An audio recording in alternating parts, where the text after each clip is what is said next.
Assalamualaikum warahmatullahi wabarakatuh. Alhamdulillahirabbil alamin wa bihi nasta'in ala umurid dunya waddin. Assalatu wassalamu ala asyrafil anbiya'i wal mursalin wa ala alihi wa sahbihi ajmain amma ba'd. Nama saya Muhammad Hamam Muzaki, NIM 530 2023 0085, kelas dari IATC Prodi Usuluddin Adab dan Humaniora. Kepada yang terhormat Bapak Najib Syaifullah selaku dosen pengampu mata kuliah ilmu tauhid yang saya hormati. Pertama-tama, marilah kita panjatkan puja dan puji syukur kehadirat Allah Subhanahu wa taala yang telah memberikan kita beribu-ribu nikmatnya. Kedua kalinya salawat serta salam kita sanjungkan kepada Nabi Agung Muhammad sallallahu alaihi wasallam yang telah membawa kita dari zaman jahiliyah menuju zaman Islamiyah, zaman terang benderang ini. Pada video kali ini saya akan menjelaskan makalah saya yang berjudul Roh.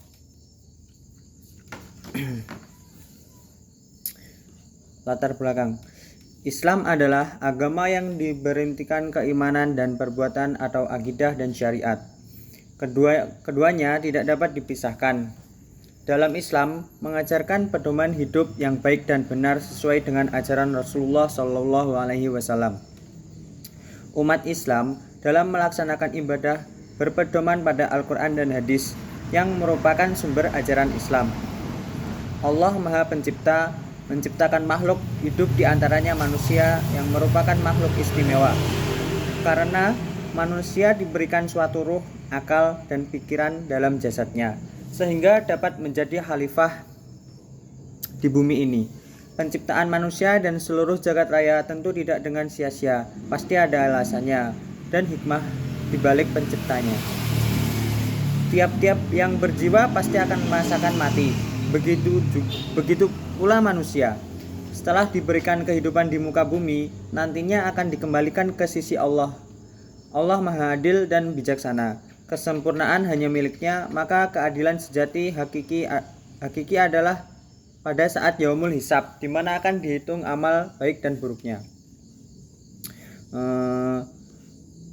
Langsung saja ke rumusan masalah.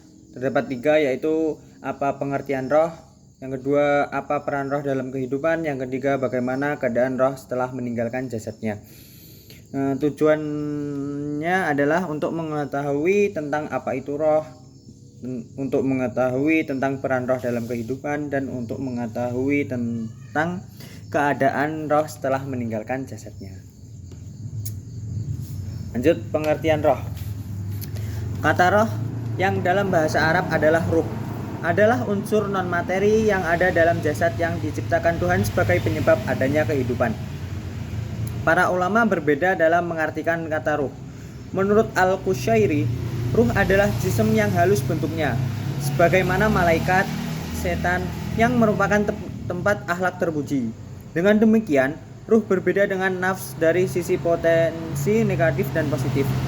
Nafsu sebagai pusat akhlak tercela, sementara ruh bagi akhlak terpuji. Ruh juga merupakan mahabbah pada Allah. Firman Allah mengenai ruh, artinya, dan orang-orang itu semua bertanya kepadamu Muhammad mengenai ruh. Katakanlah, roh itu adalah urusan Tuhanku, dan kamu semua tidaklah diberi ilmu pengetahuan, melainkan hanya sedikit sekali. Quran Surat Al-Isra ayat 85. Roh adalah suatu zat yang memiliki sifat yang tersendiri dan berbeda dengan benda-benda lain. Ia adalah jism nuraniyah, sebagai nur atau cahaya. Amat tinggi kedudukannya dan hidup. Selain itu, dapat berpisah dan meninggalkan tubuh kasar dan dapat menjalar rongga tubuh. Roh itu tidak bisa dipisahkan atau dibagi. Kepada tubuh Ia memberikan kesan kehidupan dan apa-apa yang berhubungan dengan adanya kehidupan itu, selama tubuh itu tadi dapat menerima berdiamnya roh di dalamnya.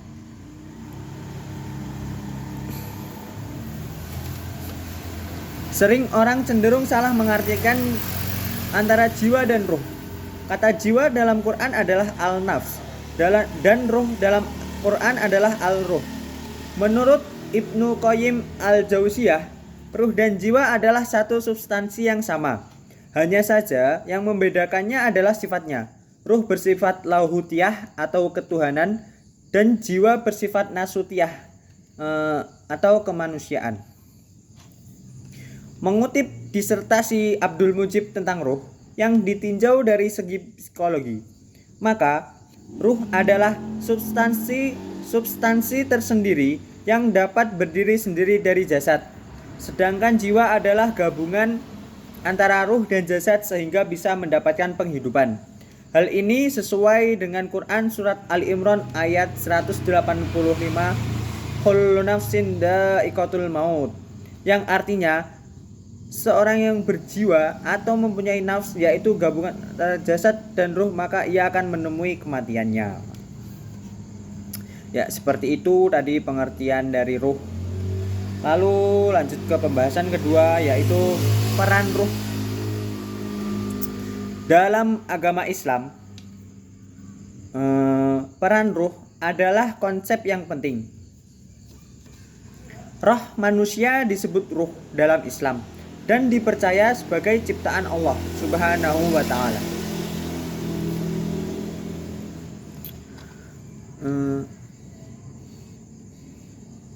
Ruh inilah yang menghidupkan manusia dan memisahkan makhluk hidup dari yang mati. Selain itu, roh berperan dalam menggerakkan manusia untuk beribadah kepada Allah dan menjalankan kehidupan sesuai ajaran Islam. Ketika seseorang meninggal, rohnya akan dipertanggungjawabkan atas perbuatannya selama hidup di hadapan Allah. Di pengadilan terakhir kiamat. Ruh juga dianggap sebagai entitas yang abadi yang akan terus ada setelah kematian, entah di surga atau neraka, tergantung amal perbuatannya selama hidup. Ruh juga yang sebenarnya menjadi kekuatan penggerak terhadap semua potensi dan anggota tubuh manusia. Dengan adanya ruh, maka telinga akan bisa digunakan untuk mendengarkan, mata dapat digunakan untuk melihat, dan demikian pula otak dapat digunakan untuk berpikir, dan seterusnya. Akan tetapi, manakala ruh tersebut sedang meninggalkan jasadnya, maka seluruh anggota tubuh tersebut tidak dapat berfungsi lagi. Semisal, ketika seseorang sedang tertidur, artinya ruhnya sementara sedang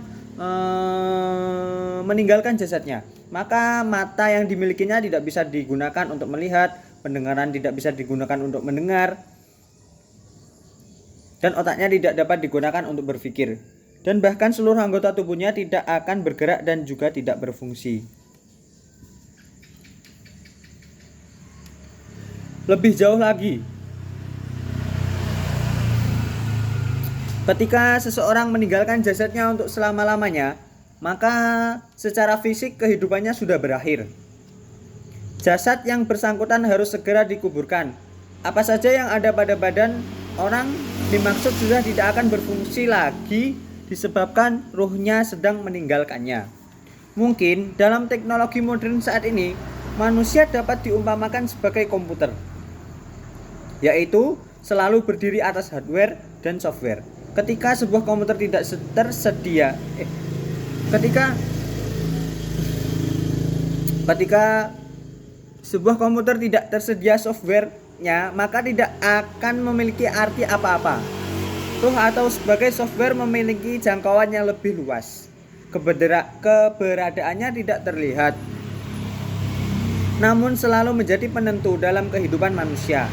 Perangkat lunak itu disebut aku yang selain menjadi kekuatan atau energi juga berperan sebagai penentu arah kehidupannya. Apa yang disebut sebagai aku itulah sebenarnya menjadi kekuatan manusia. Manakala kekuatan itu telah pergi selama-lamanya, maka kehidupan di dunia yang bersangkutan telah berakhir. Lanjut ke pembahasan ketiga, yaitu mana ya? Pembahasan ketiga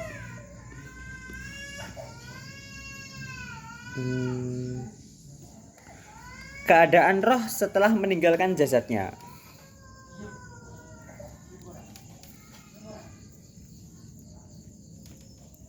Roh akan berpisah dari jasadnya setelah seseorang meninggal dunia dan akan tetap hidup di alamnya.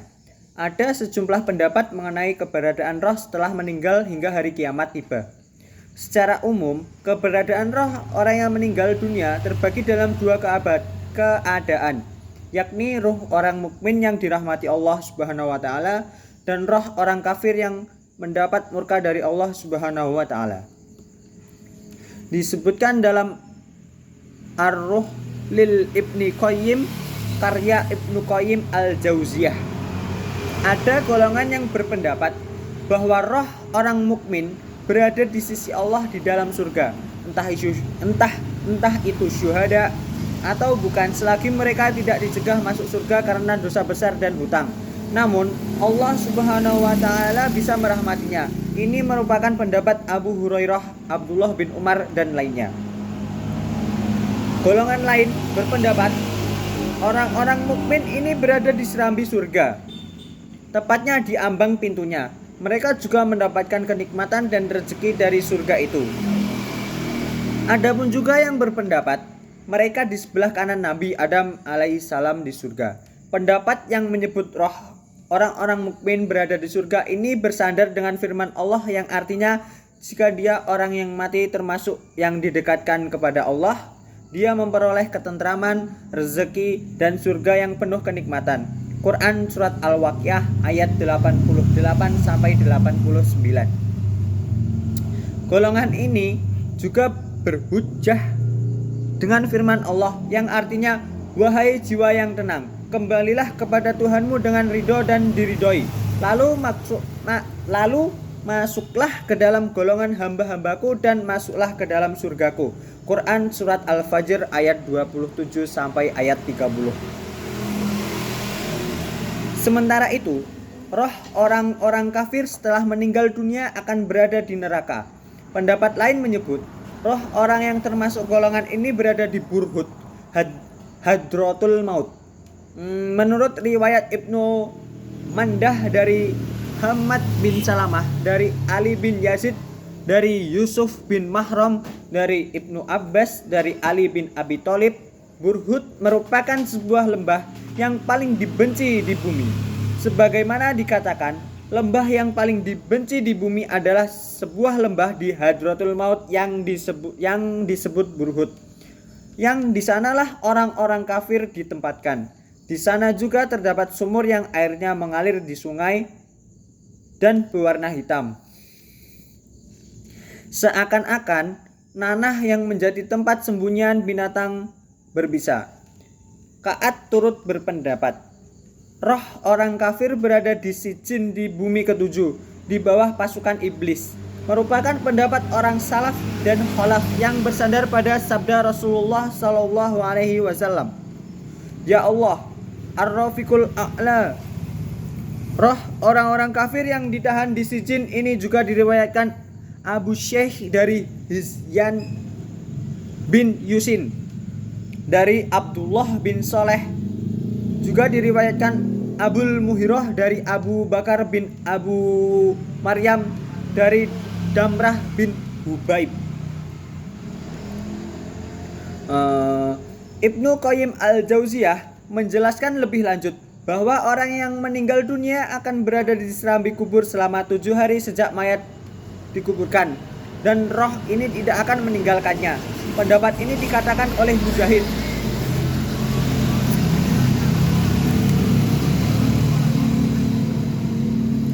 Abu Umar bin Abdul Bar juga berpendapat serupa dengan menguraikan hadis Ibnu Umar yang berbunyi, jika salah seseorang di antara kalian meninggal dunia, maka tempat duduknya diperlihatkan kepadanya setiap pagi dan petang.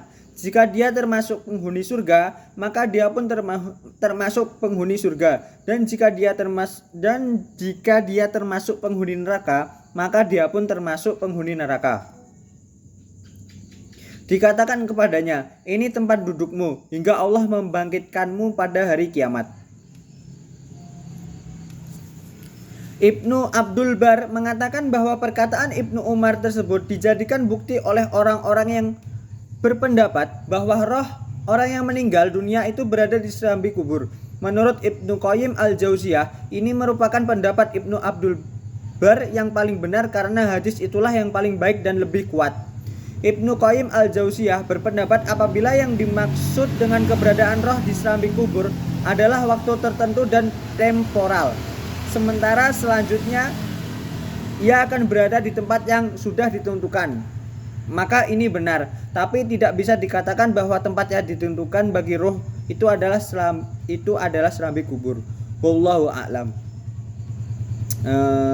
Jadi untuk kesimpulan dari makalah roh tersebut atau yang sudah saya bacakan tadi, kesimpulannya adalah satu, kata roh yang dalam bahasa Arab adalah ruh adalah unsur non materi yang ada dalam jasad yang diciptakan Tuhan sebagai penyebab adanya kehidupan. Dua, ruh adalah sesuatu yang menghidupkan manusia dan memisahkan makhluk hidup dari yang mati. Selain itu, roh juga berperan dalam menggerakkan manusia untuk beribadah kepada Allah dan menjalani kehidupan, yakni roh orang mukmin yang dirahmati Allah Subhanahu wa taala dan roh orang kafir yang mendapatkan murka Allah Subhanahu wa taala sesuai dengan ajaran Islam. Dan yang ketiga, roh akan berpisah dari jasad setelah seseorang meninggal dunia dan akan tetap hidup di alamnya serta terbagi ke dalam dua keadaan. Ya, itu saja video yang dapat saya sampaikan. Kurang lebihnya saya mohon maaf. Wabillahi taufiq wal hidayah. Wassalamualaikum warahmatullahi wabarakatuh.